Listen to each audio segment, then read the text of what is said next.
Hello বন্ধুরা, কেমন আছেন? আশা করছি সবাই ভালো আছেন। বন্ধুরা, শাহজালাল বিমানবন্দরে ৩ কোটি টাকা সোনাসহ যাত্রী আটক। এই মাত্রই কিন্তু আমাদের কাছে এই বড় একটি আপডেট কিন্তু চলে এসেছে। অবশ্যই বিস্তারিত আলোচনা করবো। তার আগে আপনি যদি এই চ্যানেলে নতুন হয়ে থাকেন তাহলে চ্যানেলটি সাবস্ক্রাইব করে আমাদের পাশে থাকুন এরকমই প্রতিনিয়ত বাংলাদেশ সর্বশেষ আপডেটগুলি সবার আগে পাওয়ার জন্য। তাহলে চলুন বন্ধুরা, শুরু করা যাক। রাজধানীর হজরত শাহজালাল আন্তর্জাতিক বিমানবন্দরে অভিযান চালিয়ে ৩,২৯,০০,০০০ টাকা মূল্যের সোনার চালান জব্দ করেছে কাস্টমস গোয়েন্দা ও তদন্ত অধিদপ্তর। সেই সঙ্গে চোরা চালানে যুক্ত থাকা যাত্রী হাফিজ হাসানকে আটক করা হয়েছে।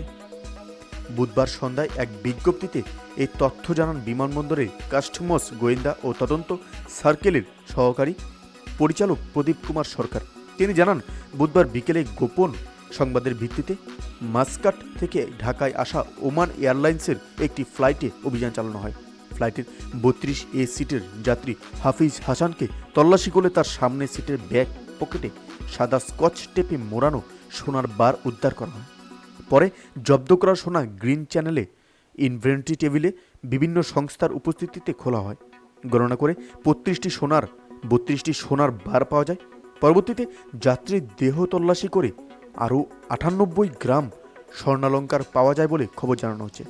এই ঘটনায় যাত্রী হাফিজ হাসানকে আটক করা হয়, তার বিরুদ্ধে মামলা কার্যক্রম চলমান রয়েছে। সো বন্ধুরা, এই ছিল আমাদের একটা ছোট্ট আপডেট যেটি আপনাদের সামনে তুলে দিলাম। অবশ্যই এই ভিডিও সম্পর্কে আপনার কি মতামত সেটি কিন্তু আমাদের অবশ্যই কমেন্টে জানাতে ভুলবেন না। ভালো থাকবেন, সুস্থ থাকবেন, ধন্যবাদ। দেখা হচ্ছে পরবর্তী নতুন একটি ভিডিওতে। আপনি কোথা থেকে দেখছেন সেটিও কিন্তু আমাদের কমেন্টে জানাতে ভুলবেন না।